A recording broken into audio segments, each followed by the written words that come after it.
Welcome back to the channel, everybody. So let's jump in very quickly. So we know all of these different companies are doing crypto treasuries. You have a lot of companies doing XRP treasuries. We're about to glue all of this together because it's leading somewhere. So they're doing XRP treasuries. Then you had Ripple absorb a company, G Treasury, which moves trillions of dollars per year. We'll see how that goes.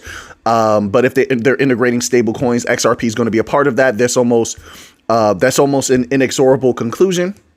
You have that. But then after they absorb G Treasury, I mean, it's just a no-brainer. They do this large purchase of XRP, which obviously, because it's separate from the escrow that they have, looks like a treasury. I mean, that's just logical. Everybody's doing treasuries. Ripple wants to position itself because it sees the potency of that. I mean, it always knew the potency of it, but you don't want to move too early and scare everyone else off, because then it looks like you have too much control, right? So it's another setup. That makes sense, right?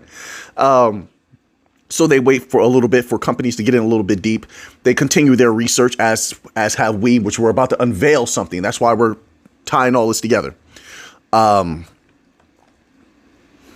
They buy a ton of XRP, positioning themselves as an XRP treasury. And plus, XRP could be used for a lot of other things. I don't know if people understand how bullish this activity is for XRP in its future. The whole aspect of liquidity, bridge currency, then also how do they use that privately? The fact that they could sell XRP and will sell XRP for closed ecosystems is huge for interbank payments, where interbank payments, and we uncovered this a few videos back, have been having liquidity problems. Yes, I showed the screenshots. I posted stuff, get in the members only section. Then look at the documents I've been posting. Read those documents. There's been a lot of potent ones coming out lately. No, this is not a joke, right? And you look at those documents, you say to yourself, wait a minute. There's a problem in the system. So not only are we advancing the interbank payment system with trillions of dollars, which is just right on the table waiting for XRP, which was made for interbank payments, to provide liquidity for bridge currency aspects for, and to be utilized in a closed ecosystem. So, but now they have this liquidity problem, of which we also uncover. All this goes together. You still with me? The Fed is having problems. Okay, so if the banks, the central banks and other commercial banks are coming to the Fed and are saying, hey, there's this problem. And the Fed is saying, wait a minute, there's a lot of, we're noticing a lot of liquidity lockups and problems within the system now. I'm oversimplifying and I'm paraphrasing heavily, but you can read those documents yourself. They need a solution. XRP is the solution. Now, hold on, wait a minute. So you have this new system that Ripple is at the top of. They have to stay at the top of. They have to make sure, ensure they're making all the right chess moves. Now, this is where it leads to. So let's focus on the U.S. for now. In the U.S., in this financial system, of course, the fate of the banks, whether they're regional, community banks, commercial banks, central, it doesn't make a difference. The fate of those banks is heavily intertwined with the businesses, right? That's where most of the capital is coming from within the United States. Agree? Okay, so now that we know that, we need to know a little bit more about those businesses. How many let's just say corporations. How many corporations are in the United States?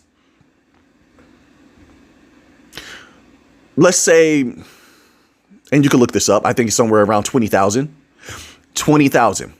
Okay, we've seen a plethora of polls that they've taken, right? Look all of this up, or Google search, whatever. Put it in your AI, search this. I want you to see with your own eyes. So let's say around 20,000 corporations, somewhere, give or take. We've seen a plethora of polls and interviews where they take a bunch of CEOs, CFOs, a bunch of people at the top of these companies, and they ask them, how many of you would be interested? And this was some recent activities this year. How many of you would be interested in, a crypto treasury? There you go, crypto treasury. Okay. I think somewhere around, it was like 15% of those polled. They'll do like 200 companies. They'll do like, in like 15% of them say, yeah, in the future, we believe that our companies may engage with crypto treasuries. Okay. And we're not talking about stable coins. We're talking about non-stable crypto assets, which is very questionable in my humble opinion. The very defining of, an XRP as such, not based on its past. But if you go by the past and you're like, yes, this is not stable. Okay, not that matters. And we know that it doesn't matter to these bigger entities because the one of the financial leaders from the Hong Kong Monetary Authority that was on stage with Brad Garlinghouse, they asked him a question on stage, on camera, and they said, hey, are you worried about this volatility when it comes to these type of assets? He said, no. That's an eye opener. That's just one example. All right, now going back to what I was saying, because I'm trying to get all this to you as efficiently as possible, as quickly as possible. Look all of this up. So about 15% of them say, hey, we're interested in we believe our companies are going to hold cryptos in the treasury. Okay. 15% out of 200. So then we get other polls and we can deduce that maybe that's a low end number, right? A lot of them are not going to announce that they're going to do that because it would make the people too bullish. I think strategically you want to keep those prices down. They understand this is an age of researchers, so they're going to lower that number a little bit. So maybe that number raises to 20% or maybe even 30%. I think it's a little bit higher. They'll always lowball you. So now you have numbers to play with. So you have them polling about 200, 15%. They say 15% of that. What is that? Right. So how much value is in those companies? All right. Now let's move a little bit bigger of a picture. So now how many corporations once again are in the United States? 20,000. How many have the capability to engage with or create a crypto treasury, a significant crypto treasury? How many have the capability of that? Right? Do a little Google search on that. Put that into your AI. I believe the capabilities is around like 90%. I think that's what I read. 90%. All right. If I have the screenshots, I'll put it somewhere. 90%. So if 90% of the 20,000 US corporations have the capability to play with, to create a crypto treasury, then it leads one to the questioning of why would they not do that? If it's money on the table right now and prices are super low right now, which they are, they have to be, if what's boosting the prices are all the large asset managers and other companies that are already involved, right? That's what boosts those prices up. Let's not kid ourselves. All right. That's what does it. And you have this huge body that could enter, and that would cause that price to go up even more. I think that's logical, right? And you're on the side and you're seeing this, then why would you not take that opportunity to get in with the treasury where you have this allotment of cryptocurrency? You have an allotment of XRP, right? And then once everyone else begins getting in, remember 20,000, right? So if we say 90%, 18,000 have the capability of getting in. That 18,000 floods in, maybe not to just one, but I think the top cryptos, there's going to be a even dispersing of that capital. Well, not even, but a fair. Let me say fair, right? My apologies. I may make mistakes. I may misspeak. I'm a person just like yourself, but we're here playing with thoughts. We're moving forward. I think this is very good information. This is huge because what we're getting to is an explosion in XRP's price that in another way that people are not looking at. This matters. We're talking trillions. We'll get there. We'll get there in a moment. Trust me. So why would you not get in? So then if your mind is led there, why would I not get in to collect this free money and ride that wave up, sell in time? They have some of the best. Most of these companies have very good financial analysts and financial research teams. They feel like they can get out in time. I think they'll play that game. Yes. Is it likely that they'll play that game? You think? I do. All right. So now let's say you have a large portion of that 18,000 corporations getting into XRP or any of these other coins. But let's just take XRP and focus on that. That price explodes. That price explodes unbelievably. So now the question is 18,000. You have the 20,000, 18,000 are capable of getting in. Who knows how much will actually get in? How much value flows through them?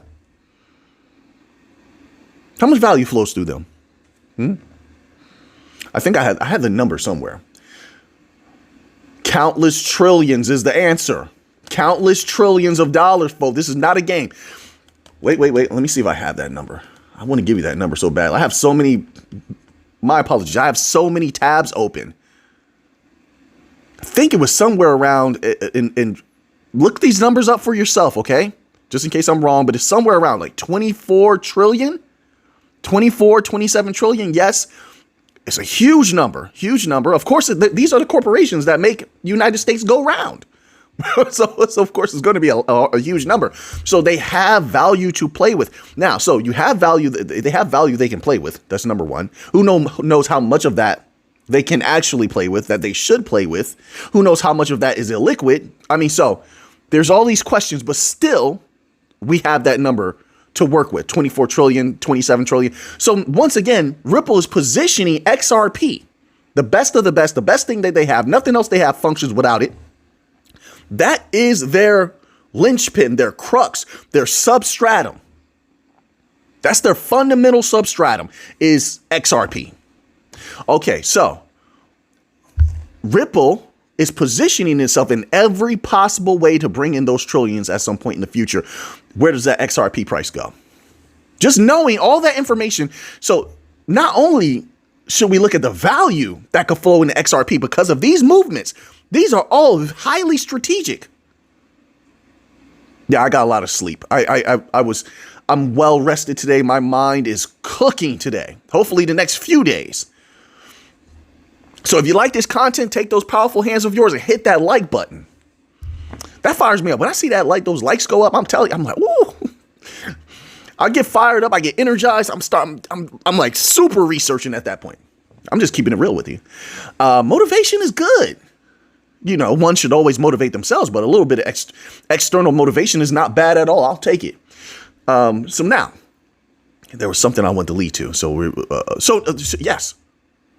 So the value is not just the value that they're trying to dip into from these corporations, of which they have all the connections for the collection. Say it with me. Connections for the what? I'm going to say who. I know that's not grammatically correct, but it sounds good. For the what? For the who? For the collection. BlackRock is trying to get more of Wall Street involved. See how all these pieces. Ooh, did I turn it off? I hope not. I don't want to re-record this. I don't. BlackRock is attempting to get more Wall Street firms involved into crypto. Brad Garlinghouse appears in New York, takes a meeting. He's also trying to get firms involved. So they're clearly in cahoots. But it's not just the value. It's not. They're also doing something very subtle. Once again, I need to point out. I'm looking for the words. Bear with me. Sometimes you got to pause and think. You do. Sometimes you got to pause and think. It's good. They're integrating themselves deeply into the system, making themselves the lifeblood of the system when it's time to flip the switch. When I say flip the switch, I mean when XRP's flowing everywhere. All of these companies have XRP treasuries. They're all working and using some semblance of the XRPL. That's what I mean when I say flip the switch. It's that moment where everything is online and a bulk of entities are utilizing this technology, and you're seeing that XRP price skyrocket. That's what they're doing. So that's corporations. Corporations of 20,000, 18,000 are capable. You're talking about just small businesses. Then we're talking about a lot more. And that's something we didn't even bring up in this video. The possibility, and I know they're going to go after small businesses because the small businesses need this badly. So how many small businesses are in the United States? I mean, it fluctuates, of course, because some businesses open, some close. You know, there's an epidemic of businesses closing. It's been pretty difficult. 34 million, right? I think around 34 million. Let's do a little Google search right on the spot. Why not? I already smacked my microphone. I hope it's recording. I really do. Let's just type into Google how many small businesses, and I hope they include medium-sized businesses as well. Should I put small and medium size? Let's just do small just to start. How many small businesses are in the United States currently?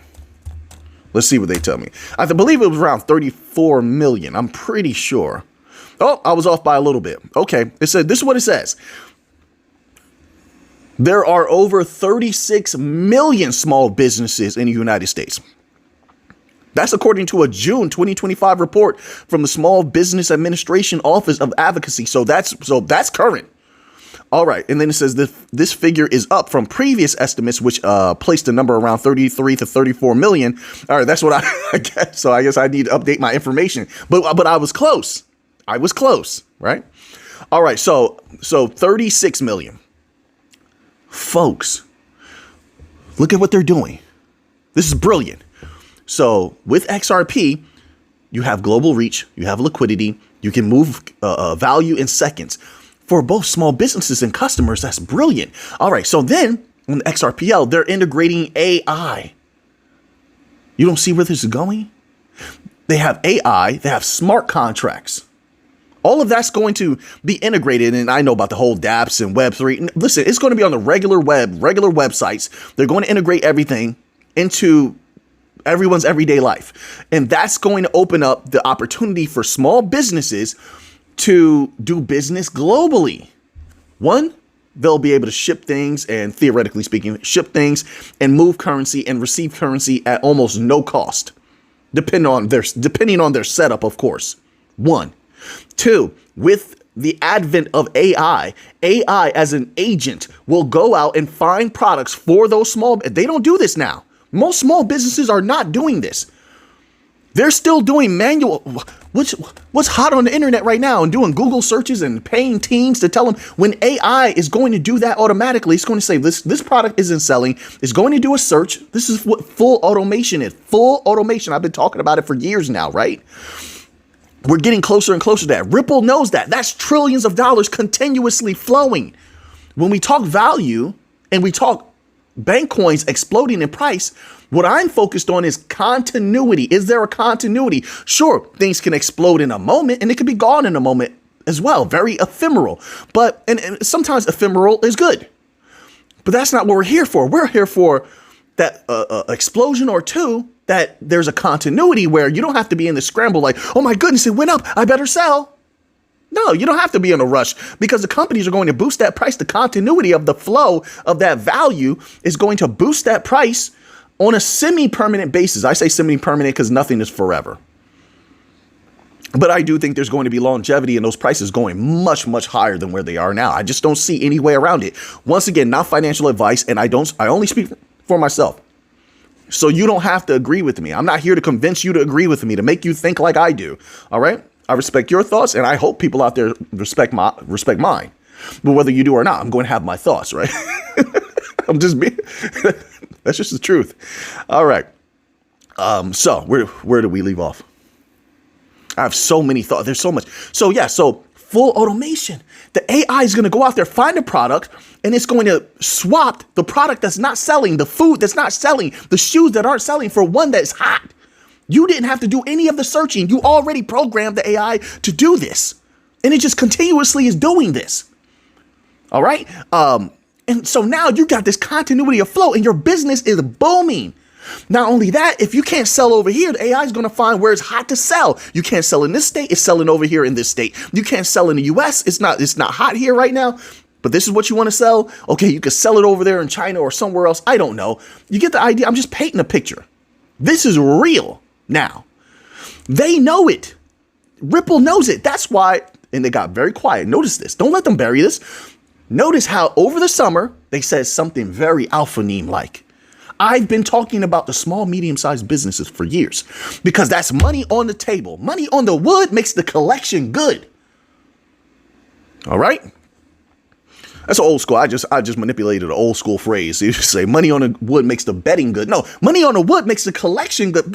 Because at this point, if you do good business, number one, and it seems that everyone is doing that, you have the best of the best technology, seems that way, then now you're just, the product is selling itself. DLT is getting pushed everywhere. Bank coins are getting pushed and the infrastructure is getting pushed everywhere. So now all there is left is to just close the deals, close the partnerships, deploy, and collect. So yeah, full automation, selecting products automatically. That's amazing. I really hope people max that out. I mean, this is my humble opinion. People don't have to do anything. I'm not asking people to do what I say. I just want to make that clear. it's an amazing time period for businesses. I remember when I was younger how difficult it was to even just make a website, let alone find products to sell. Holy smokes. Then that becomes oversaturated with AI now. It's going to ensure that doesn't happen. You're going to find the hottest products immediately. And now you can ship anywhere around the world at cheap. Oh my goodness. So they know that. They're getting in position that, so that's what I didn't say. My apologies, folks. Let me jump around. Brainstorming. Ripple over the summer. This is what you don't let them get away with. They mentioned small and medium-sized businesses. Oh, we're going to go after small. And then all of a sudden, didn't hear anything else about that. Really? You don't think that's suspicious? Come on now. They know. It's just that they're not going to say it. You and I are discussing. I'm telling you. That's not an opportunity anyone who's in the infrastructure business, in the cross-border payments business, in the payroll business can miss. Why would you not? That is literally, in my humble opinion, that's so close to free money. Small businesses are struggling. Then on top of that, the lending aspect with XRP, that's going to be something to watch also. Because a lot of small businesses, small, medium-sized businesses been having problems. Correct me if I'm wrong. If I'm wrong, tell me. Hey, Mick, you're wrong. All right, cool. Let me know the information. People are leaving a billion comments anyway, and I'll look that up and update my information. But this is what I remember. Small, medium-sized businesses are having a problem. New ones are having a problem obtaining loans. You don't think that they're going to utilize some crypto loans that they wouldn't do? I would have to humbly disagree. The golden age is almost upon us. The door creaks that much wider open. And on that note, let's go to a little bit of Bitcoin news, right? I had a little bit of gold news as well, but I don't know where we're going to make it to that. How's everybody out there doing? Like I said, I actually got some rest. I was so tired and worn out. It's been busy. Holy smokes. All right. I hope you're all doing fantastic out there, health-wise, mentally, spiritually, whatever you need. I hope that you're receiving. All right. So remember also, it's not advice, but remember, in my humble opinion, don't just take care of the body. I see too many people taking care of the body. They're lifting it, but they're not strengthening their mind. Sometimes it's very good to read books. Read books that give you information that is nutritious for the mind. Strengthen your mind. Strengthen your willpower. Don't just do the push-ups. Hold push-up position. Not for strengthening of the body. Hold push-up position and see how long you can go. To strengthen your willpower. Right. See, they don't think about that, do they? People don't think about that. I do. I've been thinking about it my entire life. Pushing willpower, mental power with the body. Keep everything in balance. Now, Bitcoin news, because you're getting all philosophical and such, and you get very. I noticed that about you. Somebody out there's like me. It's like 50 people probably like me. I'd like to include you, okay? So anyway, Bitcoin news. Bitcoin's moment. Analyst urges traders to swap gold for crypto. What? Did you just say what I think you said? Did you say it when you wrote this article and you said it to somebody first before you said it here? What? How do you dare? You dare say such a thing? I would. Let me read this. Let me read this little tidbit here. Listen, we're talking about gold that has never betrayed me. I'm going to speak for myself right now. That has never betrayed me, never disappointed me. Never. So that has the most bullish substratum, foundation, ground of support ever seen. The central banks hugging gold close. Like a scared child hugs his parents. You want me to trade that for crypto? I love crypto. I've done amazing with crypto. And there's no way you're asking me to do that with gold for crypto. And gold may go higher. Everything has its ups and downs. That's just the natural cycles of life. People are going to sell. There's going to be manipulation. That's going to happen. Gold might go higher. There's no guarantees. But I've been saying this for a long time. I haven't seen a negation or subration of the catalyst for gold. My apologies. Some of them, little air in my chest, little dust, pollen right there, bushes right behind these windows. I keep telling you, I open that door right there, dust, pollen come right in there. So sometimes that's floating around in here. I'm just like, oh boy. Yeah. The catalysts have only gotten stronger. Have you not seen what's going on between these major countries? Major countries? Okay, let me read this. Okay. I'm having a good time. I'm having a good time. A well-known crypto analyst. Who? Just put the name. Let's keep going. A well-known crypto analyst is urging investors. So you're trying to tell me. You already messed up. You don't. I'm not trying. I don't tell people what to do, and I expect them. They're not. You're not going to tell me what to do. But okay, let's go. You're urging. Why does it matter what people do with their money? Why do you care what people are doing with their value? I'm just asking questions. But okay, you're urging investors. I'm an investor, so you're urging me, huh? All right, let's keep going. Is urging investors to rethink the old trade of gold for Bitcoin. Really? Calling current market signals a rare buying window. You see, I don't know the history of this individual. You do know people bought a ton. People were going to work, right? Let me lay this scenario out for this type of individual. I don't know where you come from. I don't know your background. I don't know you. I'm just going to tell you what I've seen. People were going to work, working double shifts at their businesses, at their regular job. It doesn't matter. Stacking capital, investing in crypto, Bitcoin, XRP, and they just kept going to work and stacking and stacking Bitcoin and XRP, going to work and stacking Bitcoin and XRP. That's all they were doing for years and years and years and years and years. And they got a respectable amount of Bitcoin. And guess what? They're not loud. They're not on internet talking. Guess what they do? Shh, they're just quiet. That's why you don't know about them. They just keep quiet. Wise people let their actions speak for them. They don't do a whole lot of this.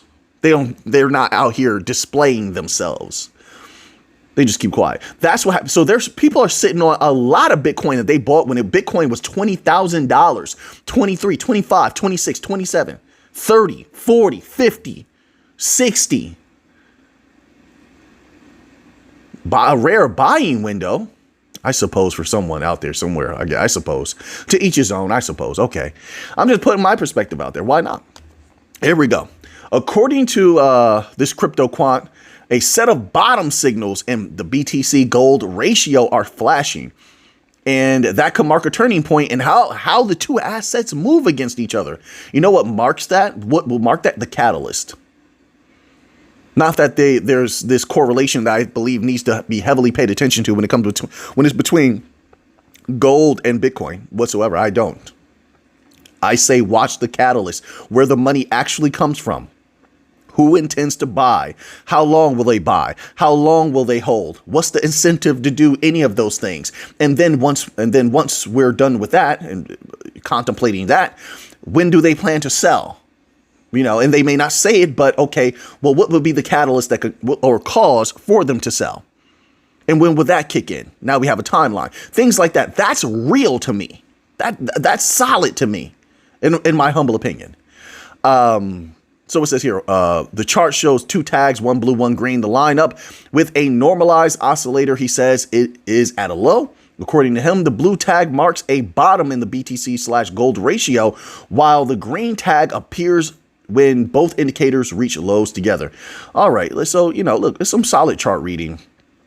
I'm a catalyst guy. I'm a catalyst guy, and I'm a person who prepares. I like to prepare long in advance and not move with the crowd. So yes, we did a lot of things when things were early on, when things were bloody, when everyone was scared and they ran away from crypto. We were active. Were we not? Yes, we were. All right. So that's where I'm coming from. And no, we all don't have to operate the same way. We all don't come from the same place and mentally. So we all have different paths, and hopefully, All of these paths inexorably lead to a Bitcoin that's going to explode in value because, once more, states want it, nations want it. This has continued. Central banks may play with it one day. That momentum has continued. Towards that occurrence. Companies want it, large asset managers. So this is all continued. So that means that the momentum continues. That means the potentiality remains potent, right? So now that you have that information, what are you going to do with it? I know what I'm going to do with it. So until next time, everybody, let's get to the money.